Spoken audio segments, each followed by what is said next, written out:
Welcome friends, आप सभी का फिर से एक बार स्वागत है हमारे चैनल पे। और आज हम बात करने वाले हैं कल थिएटर्स में रिलीज हुई तलपति विजय स्टारर फिल्म द गोट के हिंदी डब्ड वर्जन के बारे में। तो कल जो है मैंने शाम को इस फिल्म के हिंदी डब्ड वर्जन को देखा है, जहां पर वीडियो के अंदर मुझे पर्सनली फिल्म की डबिंग कैसी लगी है उसके बारे में हम बात करेंगे ही साथ आपको पता ही होगा कि फिल्म के अंदर काफ़ी सारे पुराने फिल्मों के जो है रेफरेंसेस को यहाँ पर डाला गया है। तो वो रेफरेंसेस हिंदी वर्जन में किस तरीके से रखे गए हैं, किस तरीके से बदले गए हैं, उनके बारे में बात करेंगे। दूसरी तरफ यहां पर थोड़ा एक्सपीरियंस भी शेयर करने की कोशिश करेंगे कि मैंने कल जब ये फिल्म देखा दूसरी बार मेरा एक्सपीरियंस कैसा रहा था, वहां पर जो ऑडियंस थी उन्होंने यहां पर किस तरीके का एक वातावरण फिल्म को देखते समय बनाया था, इन सभी चीजों के बारे में डिस्कस करेंगे। साथ ही साथ यहां पर फिल्म के पोस्ट क्रेडिट सीन पर भी जो है थोड़ा सा डिस्कस कर लेंगे। कुल मिलाकर एक स्पॉयलर्स से भरपूर ये वीडियो होने वाला है। तो अगर अभी तक आपने इस फिल्म को नहीं देखा है तो मेरी आपसे रिक्वेस्ट है कि अगर आप प्लानिंग कर रहे हो फिल्म को देखने की तो वीडियो को यहीं से छोड़ दीजिएगा,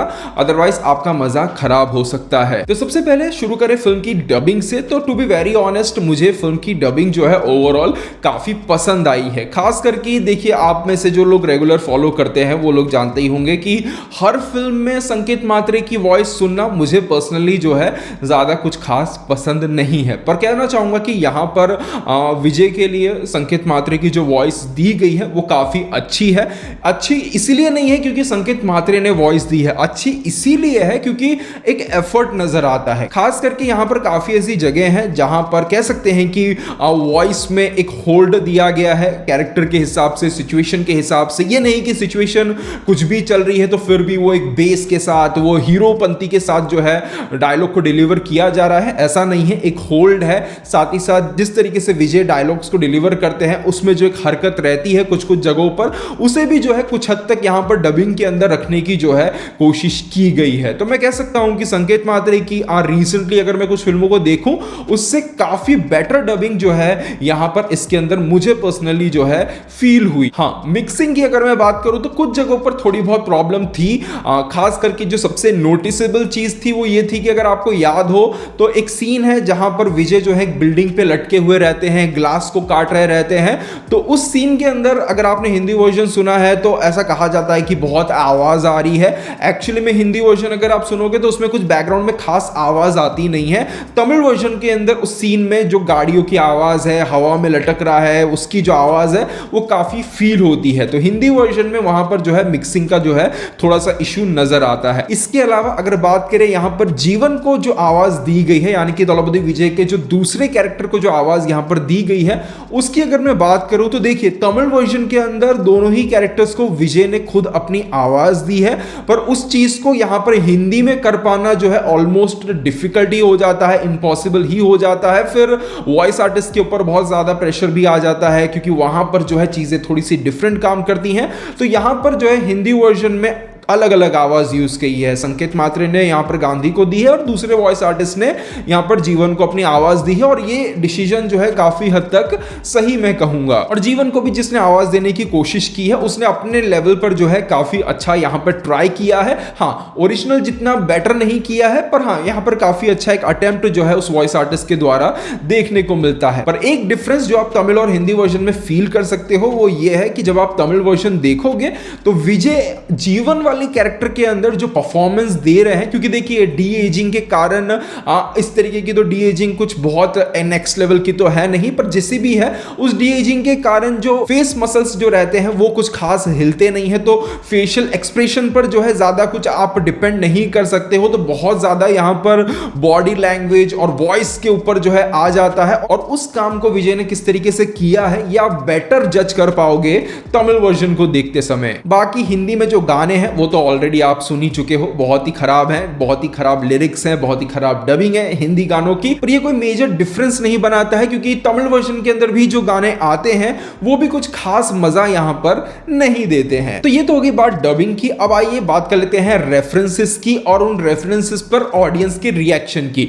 तो पहले बता दूं, मैं कल जहां पर देखने गया था बहुत ही एक रेयर केस था कि मुझे थिएटर जो है ऑलमोस्ट 80-90% फुल मिला। ऑलमोस्ट हाउसफुल थिएटर के अंदर मैंने कल इस फिल्म को देखा है और मेरे इस टायर 3 सिटी के अंदर रात का आखिरी शो, ऊपर से गुरुवार का दिन, ऐसे एक सिचुएशन में फिल्म आ रही है, कोई बहुत ज्यादा बज़ नहीं है, बहुत ज्यादा चर्चा नहीं है, उसके बावजूद भी हाउसफुल शो होना अपने आप पे बहुत ही एक रेयर केस था। तो एक एक्साइटमेंट ऑलरेडी बन गई थी कि हाँ, पहले दिन जो ऑडियंस आ रही है वो माहौल यहां पर फिल्म को देखते समय जरूर देगी। पर थोड़े समय बाद मुझे जो है समझ आ गया कि मैं कितना गलत था, और मुझे समझ आ गया कि यहां पर जो ऑडियंस बैठी है उसमें से मैक्सिमम लोगों को जो है विजय का और आई एम वेटिंग डायलॉग के बीच का क्या कनेक्शन है उसके बारे में भी जो है कोई आइडिया नहीं है। और इसमें मैं कोई ऑडियंस की कोई गलती नहीं मानना चाहूंगा। देखिए, ऑडियंस की कभी कोई गलती नहीं होती है। वो टिकट जब खरीदते हैं तो उस पर कोई प्रिंट करके नहीं देता है कि भाई आपको ये फिल्म देखने के लिए 500 फिल्में पहले से देखना जरूरी है।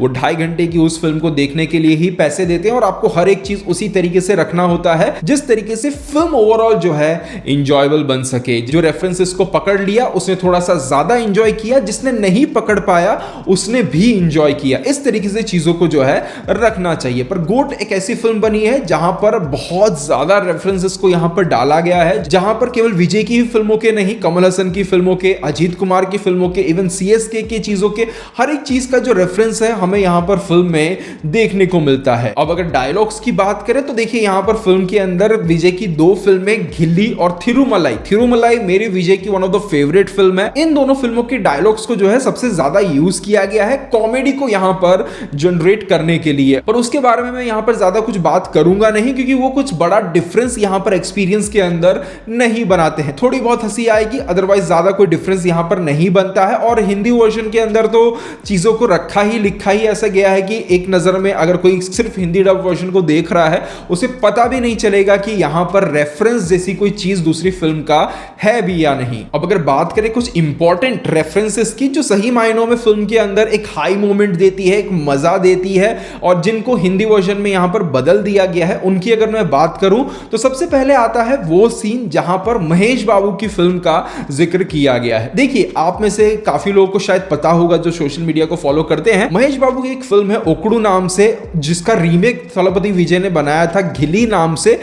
इन दोनों फिल्मों के बीच में तमिल ऑडियंस और तेलुगु ऑडियंस के बीच में काफी हमेशा ही जो है एक डिबेट चलता रहता है कि दोनों में से बेटर जो है कौन सी फिल्म है। अलग अलग तरीकों से, अलग अलग पैरामीटर्स पर जो है लोग इन दोनों फिल्मों को कंपेयर करने की कोशिश करते हैं, और काफी समय ऐसा देखने को मिलता है कि चीजें जो है डिस्कशन जो कह लो, आर्गुमेंट जो है टॉक्सिक लेवल पर भी जो है चला जाता है। तो यहां पर एक सीन है, आपको अगर याद हो, जब योगी बाबू ऑटो से उतरते हैं तो वहां पर हिंदी वर्जन के अंदर अगर आप सुनोगे तो हिंदी वर्जन के अंदर दलपति विजय का एक डायलॉग आता है जहां पर वो बोलते हैं कि डायमंड बाबू बोल रहे हो ना, तो उस पर हिंदी वर्जन के अंदर योगी बाबू बोलते हैं कि नहीं, हीरो हीरालाल बोल रहा हूं। पर अगर आप तमिल वर्जन देखोगे तो तमिल वर्जन के अंदर डायलॉग ऐसा आता है कि नहीं, ओकड़ू का हीरो महेश बाबू बोल रहा हूं। तो जिन्होंने ओकड़ू और घिल्ली के बीच में चल रहे सालों पुराने इस डिस्कशन को बहुत लंबे समय से फॉलो किया हुआ है, उनके लिए यह मोमेंट जो है काफी मजेदार था। इसके अलावा जो दूसरा सीन है उसकी अगर मैं बात करूं तो यहां पर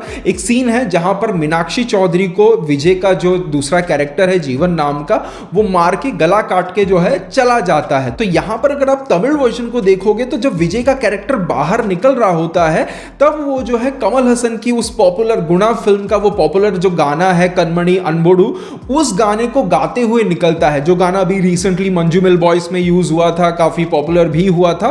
तो उस गाने के जो इनिशियल्स हैं उसे वो गाते हुए निकलता है, और इतने अच्छी तरीके से गाते हुए निकलता है कि समझ भी नहीं आता है कि ओरिजिनल चल रहा है या फिर विजय अपनी आवाज में गा रहे हैं। पर वहीं दूसरी तरफ अगर आप देखोगे हिंदी वर्जन के अंदर तो आइडिया ठीक ठाक था। आइडिया ऐसा है कि यहां पर हिंदी वर्जन में वो कैरेक्टर जब बाहर निकलता है तो एसआरके की कुछ फिल्मों के डायलॉग्स को जो है गाता हुआ निकलता है, पर आइडिया जितना अच्छा था उसे उतनी अच्छी तरीके से लिखा या एग्जीक्यूट जो है यहां पर नहीं किया गया है, जिस कारण से जब विजय वो गाते हुए निकलते हैं हिंदी वर्जन के अंदर बहुत ही क्रिंज लगता है। वेरी ऑनेस्ट, बहुत ही क्रिंज लगता है। उससे अच्छा तो मैं कहूंगा कि अगर ओरिजिनल वर्जन ही बजा देते, वो कनमणि अनबोडू ही बजा देते तो बेटर रहता। अब आप बोलोगे कि भाई ये हिंदी डब्ड वर्जन है तो आप कैसे बोल रहे हो कि तमिल वाला यहां पर बजा दिया जाए। हाँ, नहीं बजा सकते हैं, टेक्निकली नहीं बजाना चाहिए, पर बजाया गया है। अगर आप हिंदी वर्जन अगर आपने देखा है तो आपने नोटिस किया होगा, एक सीन है जहां पर विजय जो है कार के अंदर बैठे हुए हैं, उनके साथ प्रेम जी भी बैठे हुए हैं, और वहां पर बैकग्राउंड में जो है तमिल गाना चल रहा होता है, फिर गाना रुक जाता है, विजय को आवाज दे रहे हैं, संकेत मात्रे बोले जा रहे हैं, और बीच में फिर जो है विजय गाना गाने लगते हैं। अब वो गाना विजय जो है तमिल भाषा में ही गाते हैं, और होता ये है कि संकेत मात्रे की आवाज को रोक दिया जाता है और बीच में से ही जो है विजय की आवाज आ जाती है और गाना तमिल में गाया जाता है। फिर गाना बंद हो जाता है और फिर से संकेत मात्रे की आवाज में जो है डायलॉग सुनने को मिलते हैं। तो अगर वो कर सकते थे तो ये भी किया जा सकता था, एटलीस्ट क्रिंज वाली जो चीज है वो वहां पर नहीं आती। अब ये तो हो गई उन चीजों के बारे में बातें जो यहां पर फिल्म के अंदर चेंज कर दी गई हैं। अब अगर बात करें उनके बारे में जिनको एज इट इज रखा गया है और उस पर जो है किस तरीके का यहां पर रिएक्शन और एक्सपीरियंस जो है मेरा रहा है, तो इसकी अगर मैं बात करूं तो सबसे पहले यहां पर चर्चा करनी चाहिए फिल्म के क्लाइमैक्स के बारे में, जहां पर सबसे पहले क्लाइमैक्स में हमें जो चीज देखने को मिलती है वो है सीएसके। अब देखिए ये कोई रेफरेंस नहीं है, एज इट इज सीएसके को यहां पर रखा गया है, पर प्रॉब्लम यह आ जाती है कि सीएसके एक टीम है, इस टीम के कुछ फैंस हैं, कुछ हेटर्स हैं। यहां पर धोनी को द गोट कहा गया है, तब धोनी के कुछ फैंस हैं, कुछ हेटर्स हैं।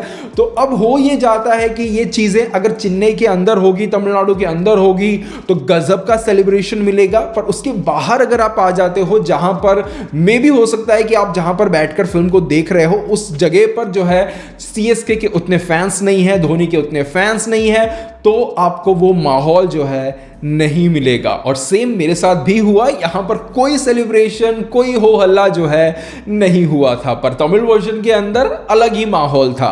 दूसरी चीज जो यहां पर देखने को मिलती है वो है एक गेस्ट अपीयरेंस जो कि यहां पर दिया है शिवा कार्तिकेयन ने। अब शिवा कार्तिकेयन का गेस्ट अपीयरेंस केवल एक गेस्ट अपीयरेंस मात्र नहीं था, यहां पर मेटा लेवल पर कुछ इंटरेस्टिंग चीजें जो है बोली गई हैं। अगर आप देखोगे तो यहां पर शिवा कार्तिकेयन का एक डायलॉग आता है कि वो बोलते हैं कि मुझे लगता है कि आपके पास ज्यादा कुछ जरूरी काम है, आप जाइए वो काम पूरा कर लीजिए, मैं जो है यहां पर इसे संभाल लूंगा। तब यहां पर ये चीजें अगर आप देखोगे तो डायरेक्टली इनडायरेक्टली ये बताने की कोशिश की जा रही है कि विजय जो है अब पॉलिटिक्स में जाने वाले हैं, रिटायरमेंट लेने वाले हैं या फिर एक बड़ा ब्रेक लेने वाले हैं। तो उस बीच में जो है विजय यहां पर जिम्मेदारी जो है शिवा कार्तिकेयन पे छोड़ते जा रहे हैं कि अब तुम्हारी जिम्मेदारी है इंडस्ट्री को संभालने की और यहां पर कह सकते हैं एक तरीके से बॉक्स ऑफिस को संभालने की, क्योंकि आज के डेट में विजय की फिल्में और उनका योगदान यहां पर तमिल बॉक्स ऑफिस के अंदर कितना बड़ा है ये हर किसी को पता है। तो उस चीज को संभालना अपने आप में एक बहुत ही बड़ी जिम्मेदारी है। पर इस सीन को तमिल वर्जन में देखते समय काफी मजा आया। एक्चुअली में कितना बड़ा सुपरस्टार एक अपकमिंग स्टार को इस तरीके से प्रमोट कर रहा है, अपने तरफ से जो है सामने रख रहा है कि भाई तुम जो है आगे से चीजों को संभाल लेना, ये अपने आप में बहुत ही बड़ी बात है और देखने में काफी अच्छा भी लगा। पर हिंदी वर्जन के अंदर आपको पता है कि शिवा कार्तिकेयन को उतने ज्यादा कुछ लोग यहां पर नहीं पहचानते थे।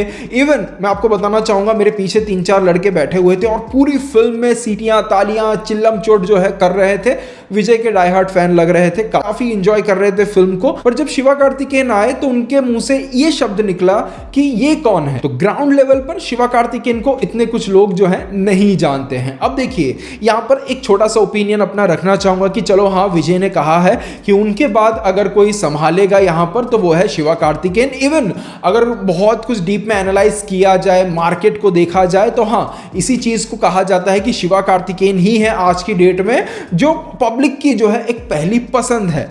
पर यहां पर मैं अगर अपने ओपिनियन की बात करूं तो दिल के किसी एक कोने में एक फीलिंग है, एक उम्मीद है मेरे दिल में कि मुझे लगता है पर्सनली कि अभी भी जो है सूर्या के पास वो मौका है, वो चांस है कि वो फिर से अपना एक स्टारडम जो है खड़ा कर सकते हैं। भले ही उनके एक लंबे समय से कोई फिल्म थिएटर में नहीं उतरी है, जो आई थी वो नहीं चली थी, पर इसी बीच में सुरराय पोट्रू कह लो, जय भीम कह लो, इवन रोलेक्स के गेस्ट अपीयरेंस को कह लो, इन सभी चीजों से एक पैन इंडिया लेवल पर हिंदी ऑडियंस के बीच में एक अच्छी खासी फैन फॉलोइंग जो है सूर्या ने बनाई है। बस एक अच्छी स्क्रिप्ट, अच्छी फिल्म, अच्छे डायरेक्टर, कुछ अच्छे हिंदी गाने और सबसे बड़ी चीज पेड पीआर से अपने आप को दूर रखते हुए अगर सूर्या आने वाले समय में 2-4 अच्छी फिल्मों को देते हैं तो मेरा ऐसा मानना है कि सूर्या के पास जो है सबसे स्ट्रॉन्ग चांसेस यहां पर अभी भी हैं। शिवा कार्तिकेयन की यहां पर मैं कोई इंसल्ट नहीं कर रहा हूं, नो डाउट उन्होंने बैक टू बैक 100 करोड़ की फिल्में दी हुई हैं, उनकी एक सॉलिड फैन फॉलोइंग है।